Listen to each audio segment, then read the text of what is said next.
Assalamu alaikum and good morning to all of you. How are you all? Hope so that you are good and fine by the grace of Almighty Allah Subhanahu wa Ta'ala. Myself, Mr. Viya Gaur, your science teacher.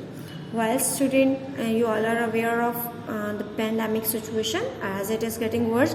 So I hope that you are taking all the precautionary measures and you are avoiding going out from your houses without any reason, and whenever you are going outside you are taking all the precautions which is very crucial for your health and safety.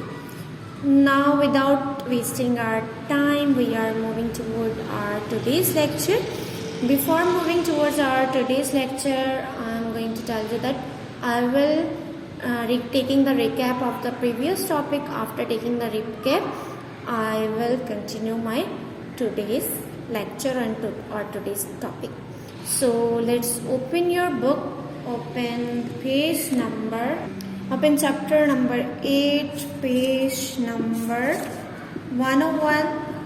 Okay, firstly we will take the recap of this topic, then we will do reading of the further topic. Okay, I have also given you these questions to solve. मैंने आपको questions दिए थे. I hope that you have find the answer of these questions firstly.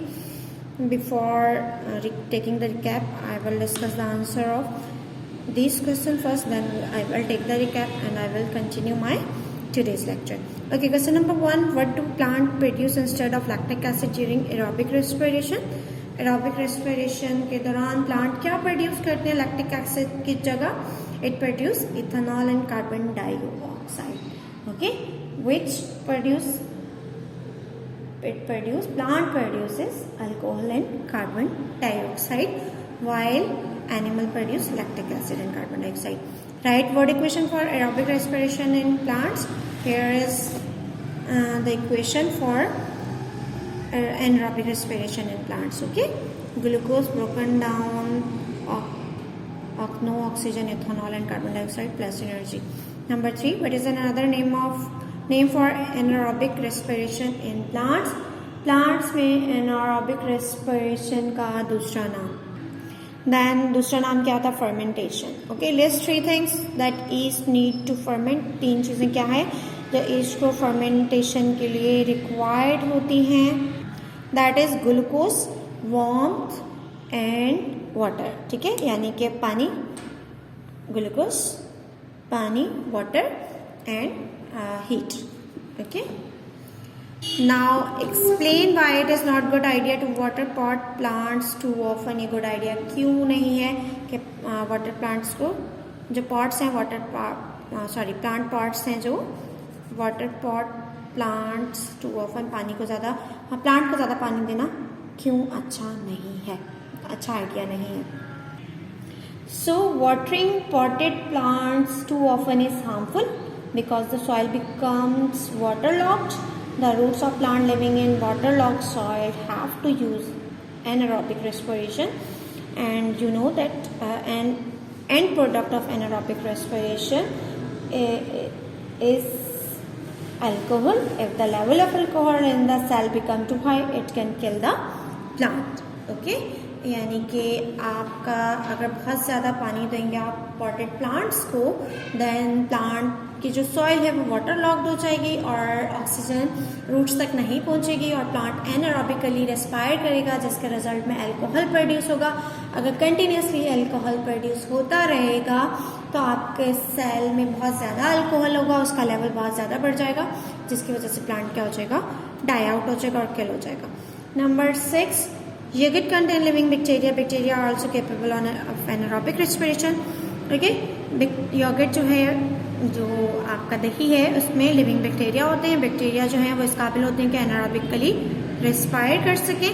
If a seal carton of yogurt is left for a long time, अगर seal carton को छोड़ दिया जाए लंबे अरसे के लिए, द लिड बल्जेस अप, जो उसकी ढक्कन है, जो उसका लिड है वो उभर जाएगा. तो सजेस्ट व्हाई दिस हैपन, ऐसा क्यों होगा? आपको पता है carbon dioxide produce during anaerobic respiration. Carbon dioxide produce होती है during anaerobic respiration. If the seal container of yogurt is left for a long time, its lid bulges due to the accumulation of too much carbon dioxide, यानी कि बहुत सारी carbon dioxide जमा हो जाएगी जिसकी वजह से वो लेड क्या होगी, भर जाएगी या फूल जाएगी. Okay, these were the answers of these questions which I have given you. I will send you written work in the form of PDF.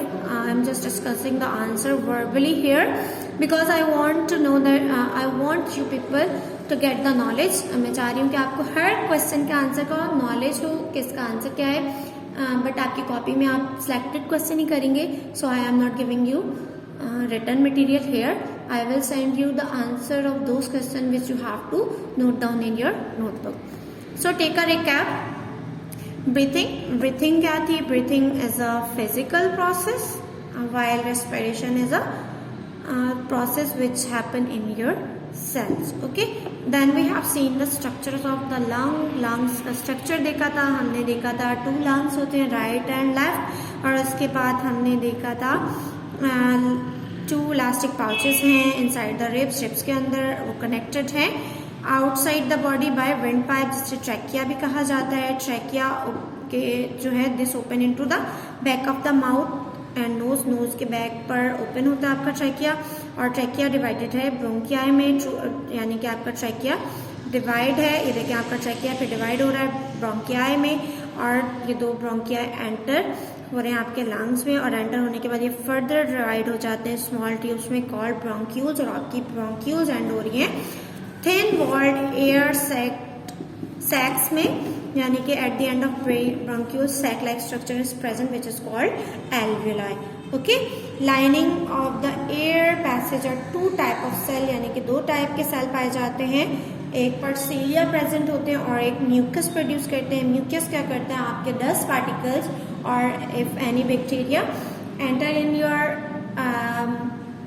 Knows और enter in your lungs through your nose, आपके nose के जरिए कोई भी bacteria अगर enter होता है तो वो म्यूकस आपका उस बैक्टीरिया को कैप्चर कर लेता है, उस माइक्रो ऑर्गेनिज्म को कैप्चर कर लेता है और क्या होता है, स्वेलो कर लेता है और वो आपके स्टमक में चला जाता है. देखिए आप अगर कोरोना वायरस की एग्जांपल ले लें, वो आपके नोज के जरिए ही एंटर हो सकता है, ठीक है, आपके माउथ के जरिए एंटर हो सकता है, और आपका स्पेसिमेन जो है टेस्ट के लिए वो आपके नोज और थ्रोट के अंदर से ही लिया जाता है. क्यों? क्योंकि वहाँ सेल मौजूद होते हैं, म्यूकस प्रेजेंट होता है, और म्यूकस क्या करता है, आपके बैक्टीरिया वायरस को कैप्चर कर लेता है. तो अगर इन केस कोरोना पेशेंट में उस म्यूकस का टेस्ट पॉजिटिव आता है और अगर नहीं हो तो नेगेटिव आता है, तो वो देखिए आपके स्टमक तक पहुंचता है, ठीक है, लंग्स तक पहुंचता है, सॉरी लंग्स तक पहुंच जाता है. अगर उसे कंट्रोल ना किया जाए तो आपका लंग्स खराब होना, डैमेज होना स्टार्ट हो जाते हैं, जिसकी वजह से कोरोना वायरस के केस में आपको ब्रीथिंग प्रॉब्लम होगी क्योंकि आपके लंग्स डैमेज होते हैं, ठीक है. और म्यूकस क्या करता है, अगर वो उसको digest back to the mouth वापस ऊपर लेकर आता है वेयर इट इज स्वैलोड, और स्वैलोड होकर स्टमक में चला जाता है, और स्टमक में क्या करता है, हाइड्रोक्लोरिक एसिड ऑलरेडी मौजूद होता है जो आपके बैक्टीरिया को किल करता है if it is not as harmful as coronavirus. Okay, now let's start our today's lecture. We will continue the topic. Oxygen move into the blood system by diffusion. Oxygen enter होती है आपके blood system में diffusion के process से. The alveoli are well adapted to speed up this process. Alveoli इस तरह काम करते हैं कि वो इस process को speed up करते हैं. Because there are thousands of very small alveoli, there is a very big surface area for the oxygen to diffuse across. यानी कि बहुत सारे एल्वियोलाई प्रेजेंट होते हैं जिसकी वजह से उसका सरफेस एरिया बढ़ जाता है और ऑक्सीजन ज़्यादा से ज़्यादा डिफ्यूज होती है. The wall of the alveoli are very thin. Alveoli की वॉल्स बहुत पतली हैं. In places just 1 cell thick, just कुछ 1 सेल जितनी थिकनेस होती है. और आपको पता है आपका सेल नेकेड आई से भी नहीं दिखाई देता, तो it is so thin that oxygen can easily diffused in your bloodstream. The lining of the alveoli is moist. Moist होती है, नमी वाली होती है lining, so that oxygen can dissolve. Oxygen आराम से dissolve हो जाती है. The alveoli are surrounded by a dense network of tiny blood vessels called capillaries. Alveoli के surrounding में capillaries यानी कि thin blood vessels का network होता है जिसे capillaries कहा जाता है. These carry the oxygen away and bringing carbon dioxide back. जो alveoli से ऑक्सीजन लेकर जाती हैं और कार्बन डाइऑक्साइड को वापस लेकर आती है, ठीक है, जिसके रिटर्न में एल्वियोलाई क्या करता है, कार्बन डाइऑक्साइड को एब्जॉर्ब करता है, वहाँ से ब्रोंक्यूल्स में आती है, ब्रोंक्यूल से ब्रोंकियाई और ब्रोंकियाई से ट्रैकिया, ट्रैकिया से माउथ के जरिए आपकी कार्बन डाइऑक्साइड एयर में चली जाती है। और इसी तरह ऑक्सीजन आपके ट्रैकिया में जाती है। Here is a diagram, look, you breathe and take in through mouth और nose, you take the oxygen enter हुई, आपके ट्रैकिया में गई, ट्रैकिया से ब्रोंकिया, ब्रोंकिया से ब्रोंक्यूल, ठीक है, उसके अंदर जाके एल्वियोलाई तक गई, एल्वियोलाई के अराउंड सराउंडिंग में here is a diagram, this is the network thin capillaries, ठीक है, देखें कैपिलरीज है, यहाँ से ऑक्सीजन डिफ्यूज हो रही है, कार्बन डाइऑक्साइड वापस डिफ्यूज हो रही है और अगेन एल्वियोलाई से दोबारा से भी होती हुई नोज के जरिए बाहर चली जाती है। Look at the diagram carefully, here is the nose, that is mouth, that is trachea, that is bronchus, lungs inside view, inside lungs का इनसाइड व्यू दिया गया है। देखिए ये रिब्स हैं आपकी, ribs has been cut away to show the lungs, lungs को शो करने के लिए रिब्स को काटा गया है। ये आपके रिब्स हैं, लंग्स का आउटर स्ट्रक्चर ये है, अगर लंग्स को कट करके अंदर से देखा जाए तो इसका स्ट्रक्चर ये है। और आपकी ब्रोंकियाई जो है, ब्रोंक्यूल्स जो हैं उसके एंड पे एल्वियोलाई मौजूद है। Alveoli are arrange in bundles like bunches of grapes, grapes की तरह इस तरह बंचेस में अरेंज होते हैं। देखिए सरफेस एरिया बढ़ गया, एक होगी तो जस्ट इतना सा स्पेस कवर किया होगा, एरिया बढ़ गया। और इसके सराउंडिंग में क्या होती है, कैपिलरीज, ओके। फिर देखिए एल्वियोलाई को मजीद डिस्क्राइब करके दिखाया गया है। देखिए blood bring carbon dioxide to the lungs, blood क्या कर रहा है, कार्बन डाइऑक्साइड लंग्स से लेकर आ रहा है। The carbon dioxide will produce in respiration in the cell, कहाँ प्रोड्यूस हो रही है, आपके सेल में रेस्पिरेशन के प्रोसेस में कार्बन डाइऑक्साइड प्रोड्यूस हो रही है, लेकर आ रहा है। Carbon dioxide moves from the blood into the alveoli bye diffusion, diffusion के प्रोसेस से ये कार्बन डाइऑक्साइड इसमें चली गई, ठीक है। और ऑक्सीजन जो आ रही थी, ठीक है, blood take oxygen away to every cell in the body where it is use for respiration. देखिए ऑक्सीजन आई, इसमें एब्जॉर्ब हो गई और यहाँ से ऑक्सीजन लेकर जा रहे हैं, जहाँ पर डिफरेंट सेल्स तक जाएगी ऑक्सीजन। और ये ऑक्सीजन कौन कंज्यूम करेगा, आपका सेल रेस्पिरेशन के लिए कंज्यूम करेगा। Oxygen goes from the alveoli into the blood bye diffusion, again diffusion के जरिए ये वापस जा रही है एल्वियोलाई में, और ये एल्वियोलाई से डिफ्यूजन के जरिए आपके ब्लड स्ट्रीम में एंटर हो रही है। और जहाँ से ये ब्लड लेकर जाएगा उसे सेल्स में, जहाँ पर ये रेस्पिरेशन के लिए यूज होगी। ओके, हियर ब्रीथिंग इन में क्या होता है, the outer ribs muscles contract, आपके रिब्स मसल कॉन्ट्रैक्ट होंगे, pulling the rib cage up and out. Rib cage, देखिए आप ब्रीथ करें, put your hand on your chest and breathe in and breathe out and feel the movement of your rib cage, आप अपने rib cage की movement को feel करें। Then you will feel that outer rib cage muscle contract, ऊपर के जो rib cage है उसके मसल कॉन्ट्रैक्ट होंगे, और जिसकी वजह कॉन्ट्रैक्ट होने की वजह से रिब केज अप या बाहर की तरफ मूव करेगा।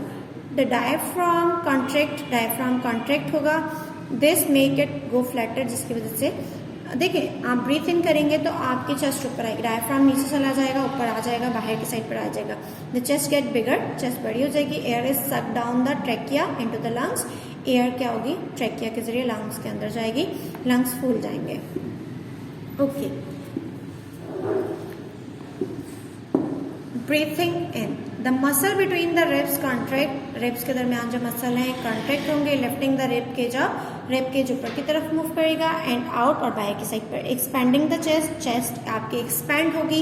एट द सेम टाइम उसी वक्त muscle contract to the flatten the diaphragm, muscle contract होंगे, डायफ्राम को फ्लैटन करेंगे, which is the dome shape muscle. Diaphragm क्या है, आपका डोम शेप मसल है, आपके रिब्स के नीचे पाए जाते हैं डायफ्राम, ठीक है, मसल्स होते हैं। This make the space inside the rib cage bigger, जिसकी वजह से क्या होगा, आपके लंग्स के अंदर ज़्यादा स्पेस बच जाएगा। And reduce the air pressure, air pressure कम होगा इन द लंग्स, लंग्स के अंदर। Air move into the lungs, lungs के अंदर एयर मूव करेगी फ्रॉम आउटसाइड, बाहर से, through the nose, nose and mouth, nose और माउथ के जरिए, because the air pressure is higher, बाहर एयर प्रेशर हायर है, अंदर कम है। जब हम एयर नोज के जरिए सक करेंगे तो क्या होगा, आपका डायफ्राम मूव करेगा नीचे की तरफ, रिब्स ऊपर, आपके मसल्स कॉन्ट्रैक्ट होंगे, ऊपर खींचेंगे तो आपका लंग्स को इनफ स्पेस मिल जाएगी फूलने के लिए, ठीक है। तो आप सांस अंदर लेंगे जस्ट लाइक अ बैलून, जब आप उसके अंदर एयर ब्लो करते तो स्वैलो फूल जाते हैं, ठीक है। इसी तरह जब आप इसके अंदर एयर सक करेंगे, एयर लेंगे, इन करेंगे, इनहेल करेंगे, एयर अंदर लेके जाएंगे तो लंग्स को इनफ स्पेस मिल जाएगी। ओके, ब्रीथ आउट में क्या होता है? The ribs and diaphragm muscle relax, ribs और डायफ्राम मसल अपनी ओरिजिनल पोजीशन पे आएंगे। This lowers the chest, chest low होगी, and raises the diaphragm, diaphragm दोबारा ऊपर जाएगा और रिब्स मसल दोबारा अपनी पोजीशन पे आएंगे, जिसकी वजह से स्क्वीज होंगे आपके लंग्स, उनके अंदर जो एयर मौजूद होगी। जैसे आप बैलून फुल भरा हो और आप उसे स्क्वीज करो तो उसकी एयर निकलती है, ठीक है, बाहर को निकलेगी। The space in the rib cage get smaller, rib cage के अंदर जो स्पेस है वो स्मॉल हो जाती है। लाइक अगर आप वो वाले बैलून देखते हैं आप जिसमें हवा भरते हैं, बच्चों के टॉयस बैलून जो होते हैं, ठीक है, तो उसके अंदर आप हवा भरते हैं, एक स्पेस होता है और उसको लॉक कर देते हैं, ठीक है, और जब उसे खोलते हैं उसे स्क्वीज करते हैं तो एयर प्रेशर से बाहर आती है। तो in the same way the space in the rib cage get smaller, जब आपके मसल्स रिलैक्स होंगे तो उस पर प्रेशर पड़ेगा आपके लंग्स पर, तो आपकी स्पेस कम होगी और डायफ्राम भी ऊपर हो गया। वो क्या कर रहा है? लंग्स को कॉन्ट्रैक्ट कर रहा है, स्क्वीज कर रहा है, ठीक है, जिसकी वजह से क्या होगा? रिब केज के अंदर जो स्मॉल होगी तो एयर प्रेशर बढ़ जाएगा। This forces air out of the lung, जिसकी वजह से लंग्स पर फोर्स पड़ेगा, लंग्स स्क्वीज होंगे और एयर बाहर निकलेगी, एक्सहेल होगा, and out through the nose and mouth, nose और माउथ के जरिए एयर बाहर निकलेगी। Here is the process of exhaling और breathing out. The rib muscle relax, letting the rib cage fall in and down, दोबारा नीचे गिरेगी, लंग्स पर प्रेशर आएगा। The diaphragm relaxes, diaphragm relax होगा, this let it bulges upward, दोबारा वो ऊपर जाएगा, यहाँ पे से भी स्क्वीज मूवमेंट लग रही है लंग्स पर। The chest get smaller, chest दोबारा अपनी ओरिजिनल पोजीशन पे आ जाएगी, एयर इज पुश्ड आउट, जिसकी वजह से फोर्स लगेगी, एयर पुश्ड आउट होगी out of the lungs, lungs से बाहर चली जाएगी। ओके, लंग्स कैपेसिटी, लंग्स की कितनी कैपेसिटी है, यानी कि वो कितनी एयर स्टोर कर सकता है। When the lungs are full inflated, they hold about 5 liter of air. आपके lungs में 5 liter of air store हो सकती है। However, ताहम when you are at rest or sleeping, जब आप सो रहे होते हैं या रेस्ट कर रहे होते हैं, only about 500 cubic centimeter of air is exchange, सिर्फ 500 cubic centimeter air exchange होती है। During exercise के दौरान You breathe in and out an extra 3 liter of air. देखिए आप जल्दी जल्दी ब्रीथ करते हो, ठीक है, एक्सरसाइज के दौरान, तो आप एक्स्ट्रा 3 लीटर एयर इनहेल और एक्सहेल करते हो, ठीक है। ब्रीथिंग रेट क्या है? एट रेस्ट के वक्त you normally breathe in and out about 16 time per minute, 1 minute में आप 60 टाइम ब्रीथ करते हो, यानी कि 16 मरतबा आप सांस लेते हो with in a minute. Okay, this rises to 20 or 30 times per minute. ये 20 और 30 टाइम्स भी आप सांस लेते हो when you are exercising. जब आप एक्सरसाइज करते हो तो आपका ब्रीथिंग रेट बढ़ जाता है, आप फास्ट सांस लेते हो, जल्दी जल्दी सांस लेते हो, क्योंकि आपके मसल्स में जो आपके सेल्स हैं वहाँ माइट्रोकॉन्ड्रिया रेस्पिरेशन का प्रोसेस होता है, एनर्जी जो रिक्वायर्ड होती है तो उनको ऑक्सीजन की ज़्यादा रिक्वायरमेंट होती है, तो आप ब्रीथ फास्ट, यानी कि आप ब्रीथिंग फास्ट, आप फास्ट ब्रीथ करते हो। तो आपका नॉर्मल क्या है? 16 पर मिनट है, 1 मिनट में आप 16 टाइम सांस लेते हो। But in case of exercising, if you are doing exercise और any kind of hard work, your breathing rate might be 20 और 30 per minute. Okay, per minute, 1 minute में आप 20 और 30 मिनट्स भी ब्रीथ कर सकते हो, ठीक है। Okay, here we have completed the topic of breathing. Now there is few questions whose answers you have to find out the answer of these questions by yourself. Okay, try to give me the answer in your own words. If you find the answer in your book, that totally good. If you don't find the answer in your book, then give me the answer in your own words. It's totally okay. ठीक है, आपको just ये rough work में करना है, जो answers आपको copy में करने हैं। I will send you the answer in PDF form में मैं सेंड कर दूंगी। वो क्वेश्चन आपको अपनी कॉपी में उतारने होंगे जो आपको पीडीएफ फॉर्म में सेंड किए जाएंगे। ओके स्टूडेंट्स, इंशाल्लाह we will meet in next lecture. We will do the in next lecture we will do the exercise, because here we have completed our chapter number 8, that is respiration. It's all about energy. Okay, in tomorrow's lecture we will take a recap of the chapter and we will do the exercise. Okay student, till then अपना बहुत सारा ख्याल रखिएगा। We will meet in next lecture. Fi amanillah. Allah Hafiz.